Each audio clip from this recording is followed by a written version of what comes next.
Hey everybody, welcome to Get Busy Watching! I'm your host, Honest Dan. Let's talk movies. Welcome to my rapid fire for all the films that I saw in February. Still catching up. Let's hit it.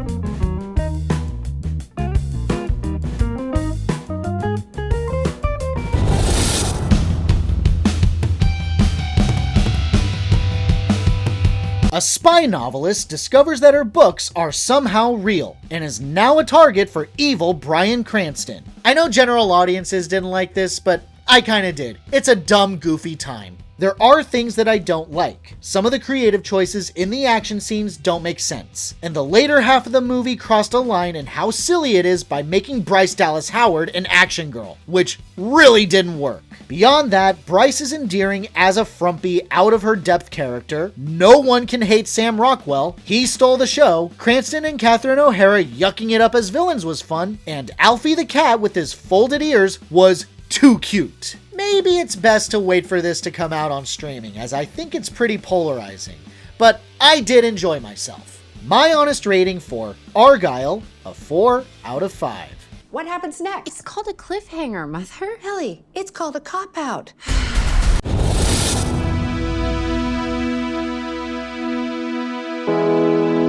This Spanish drama is about a young street artist and thief who goes on the run with his girlfriend who assaulted a police officer. This isn't half bad, up until the ending, which has me fuming. I get it. Main character Dan had a hard life and has a worse father that he wants to get away from. He means well, made a terrible choice, and is struggling with it. Frankly, all that works, as he's simply trying to live a better life for himself with his girlfriend. The story succeeds at making me care about him. But then the writing gets lazy with forced drama, so the plot can get moving to where it wants to go. And that leads to the ending, which I hate. Good acting, writing, and directing for a while, but it doesn't maintain that momentum until the bitter end. It's worth seeing, all things considered, but be ready for that ending because it's really artistic. My honest rating for Caged Wings, a strong 3 out of 5. Ella decía que así no se cumpliría. Pero ya no somos niños. Y hay pesadillas que no se pueden quemar.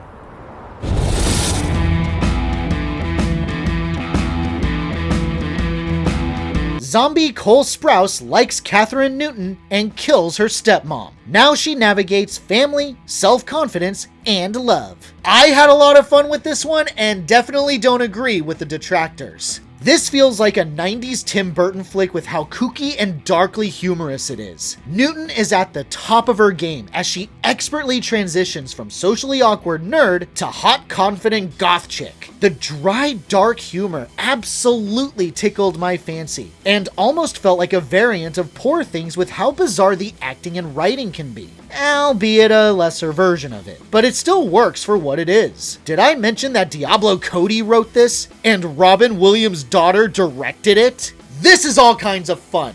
I really enjoyed myself and I highly encourage everyone else to give it a shot. My honest rating for Lisa Frankenstein, a strong 4 out of 5. I want to help you, but Taffy says it's a waste of time to try and fix a wife. It's better just accept a guy's flaws.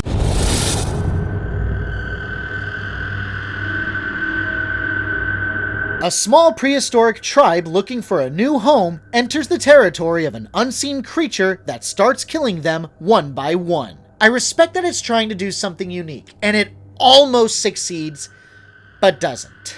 I'm with it for the first half when it's not quite known if the thing that's killing everyone is some kind of rabid animal or something unnatural. The characters are simple but easy to understand. The lighting, the atmosphere, the tension, it all works really well. But then they reveal what the character is and the momentum drops hard. Maybe the buildup was that good and no reveal would have been satisfying to me. The creature is given motivations that make no sense, certain characters become insufferably useless, and ends leaving me hollow and apathetic. If you have to see it, wait for a streaming service, otherwise you're really not missing out on much. My honest rating for Out of Darkness, a 3 out of 5.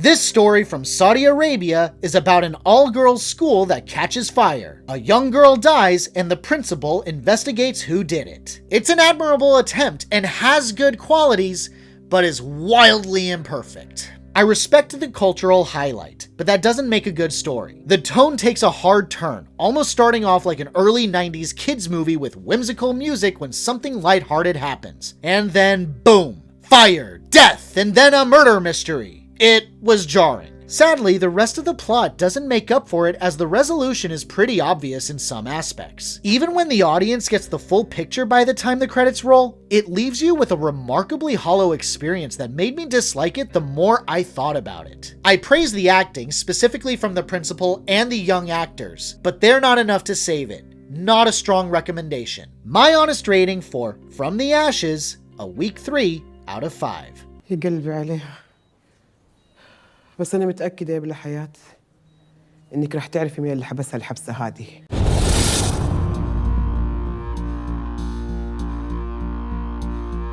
Based on a novel, Auschwitz architect Rudolf Höss lives the perfect life with his family while living next to the concentration camp. It took me a minute to get into it, but dear Lord, once I did, I got riled up. What this expertly does is challenge you to care about these characters to the point where it felt like a parody. Ah yes, celebrate a birthday, take a walk around the beautiful garden, be impressed by the slide by the pool, and marvel at the grapevines that cover the wall that literally separates them from the slave workers getting yelled at, the fire and smoke from the crematories at night, and prisoners murdered by guards. The movie clearly wanted me to scream at the screen, "I don't care about how hard your job is!" I mean all of this in the best way possible, by the way, just so we're clear. But it is heavy, so viewer discretion is advised. My honest rating for The Zone of Interest, a 4 out of 5. Im Osten steht unser Morgen. Herzlichen Dank für eure nationalsozialistische Gastfreundschaft.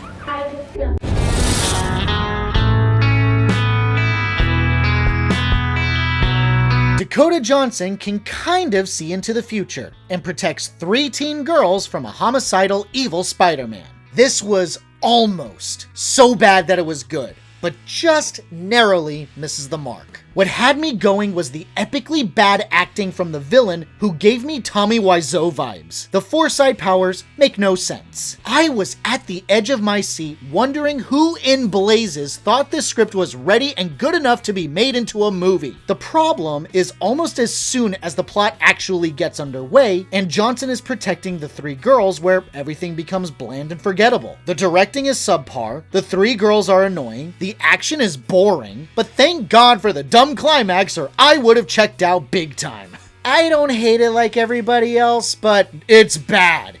Fascinatingly bad. My honest rating for Madam Web, a 3 out of 5. That man's trying to kill you. What? Who are you? What is going on? I can see the future.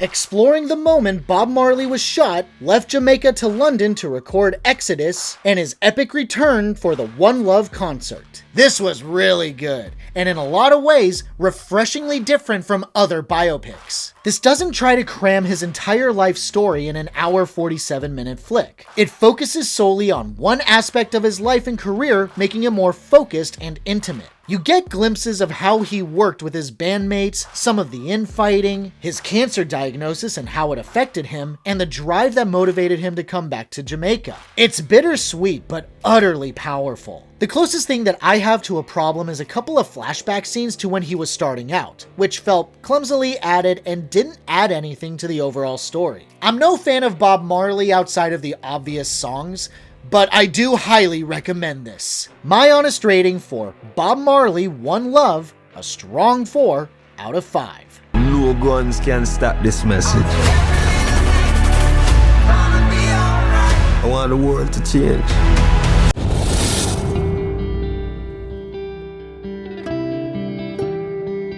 A pair of highly talented cooks embrace romance as they flex their skills in the kitchen and in bed. That was a joke. It's not as sleazy as I made it out to be. But it is fantastic, if not kind of infuriating. Primarily because the real stars of the film are the food. I had a fat Chipotle burger before coming in, and that didn't help at all in making me not want every single dish that was made on the screen. My love for this movie is matched only by my hate for it. Sarcastically, of course. But if the food wasn't enough, the chemistry between the two leads is wonderful. Apparently, they were really married once in real life. It works as they're magical together. It's beautiful, poetic, and heartbreaking. I adore this, but keep a meal on standby. Hunger will grab you by the spine. My honest rating for The Taste of Things, a 5 out of 5.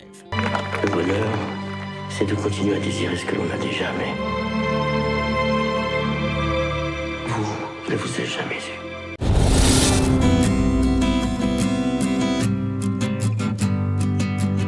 This German rom-com follows a dude who doesn't believe in love, but falls for his heartbreak specialist therapist. I know I didn't do the best job of pitching this, but it's cute, if not predictable as hell. Oh man, is it predictable. He just wants meaningless sex. She is an expert on heartbreaks. They start off hating each other, but learn to appreciate their more relatable sides, find attraction, things go well, whoops, an end of second act breakup because of a misunderstanding, but eventually get back together. So, a Hallmark movie. But here's the kicker for me. The two leads are very good. There are some cheesy but cute scenes. And where it calls for the characters to be serious, it works. Even the reasons behind the second act breakup are slightly different. Slightly. Ever so. It's a date movie, but I enjoyed it enough and think it's worth checking out on Netflix. My honest rating for The Heartbreak Agency, a strong 3 out of 5. Bis Sandje zu Ihnen kam, war bei uns alles in bester Ordnung.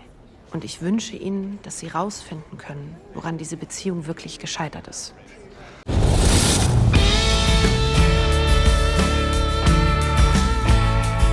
A downtrodden married couple wins the lottery of $1 million.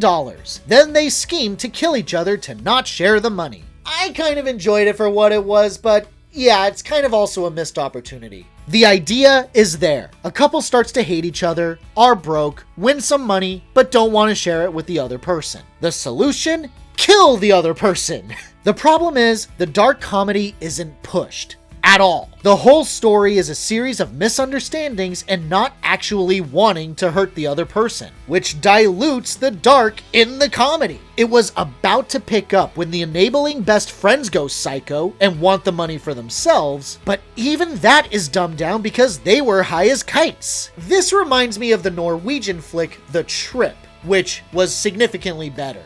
This isn't bad, but it should have been good. My honest rating for Kill Me If You Dare, a 3 out of 5. Mogłaś mnie zabić tym zastrzykiem. No co ty, ja? Twoja żona? Nigdy. No tak.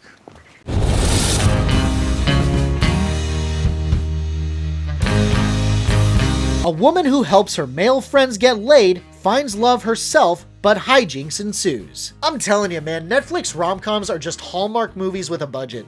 This isn't good. The impassioned acting is certainly there, especially with Gina Rodriguez, whose charisma keeps the flick afloat. Without her, this entire thing would have been a dud, as Damon Wayans Jr. could have been swapped out with an actual Hallmark actor and be just as forgettable. The other friends cross the line of being too loopy, but the worst offender is the movie itself, which is so predictable. Right away, you know how this is going to play out and who's really going to end up together. Right down to the minute-by-minute plot beats that's in every subpar rom-com like this. I don't care for this, but if you need a Netflix and chill date movie, I guess here you go.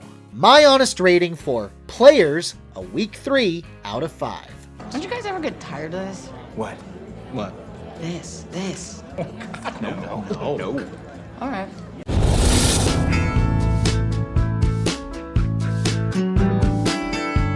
This South African rom-com follows 3 brothers who try to get married before the others and inherit their mother's house. It's enjoyable, but flawed. as some romantic subplots are definitely more enjoyable than others. It feels like each brother's subplot is supposed to represent different romances. The oldest brother's represents opposites attract, the middle brother represents love conquers all, and the youngest represents forbidden love. The problem is that the oldest is the only one that feels like a real story with an arc. The middle's feels like it should have gone in a different direction than it ended up going in, and the youngest doesn't even get his romance until near the end of the movie. The actors are charming enough to keep me engaged, but it's a missed opportunity. It could have been better, but I still think it's cute enough to check out as a date movie. My honest rating for A Soweto Love Story, a strong 3 out of 5. What if I get married? Will you give me the house then? Means, ubazokushada wena. Uyawasaba amantombazana.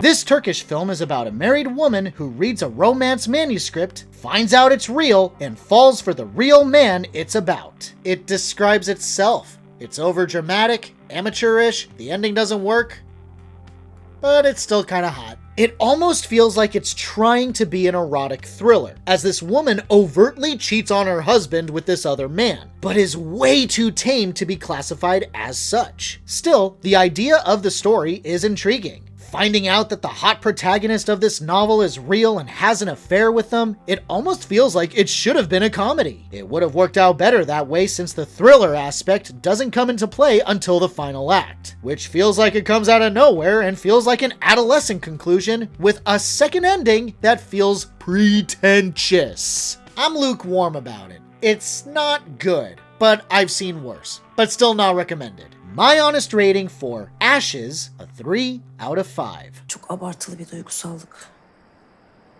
Finalde hiç ilgi çekici değil. Fikir güzeldi. İşçilik çok kötü.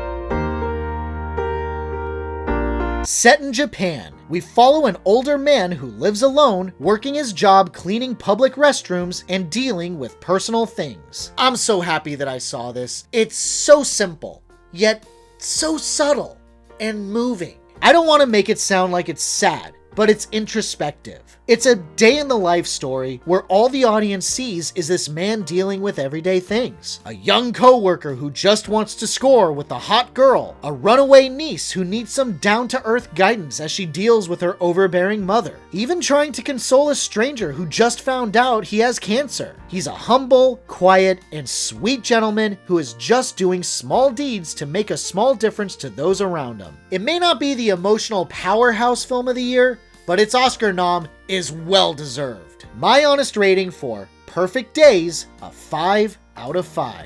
今度ね。今度っていつ？今度は今度。今は今。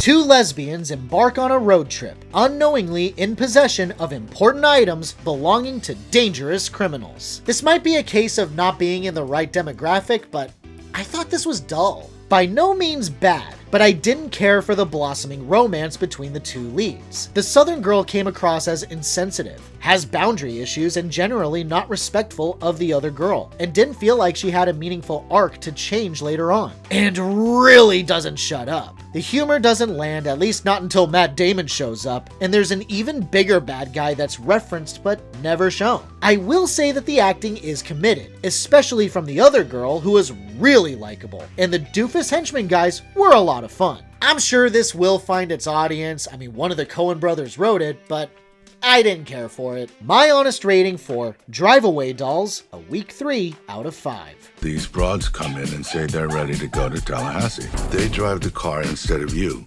Is that bad? Bad if they find the goods.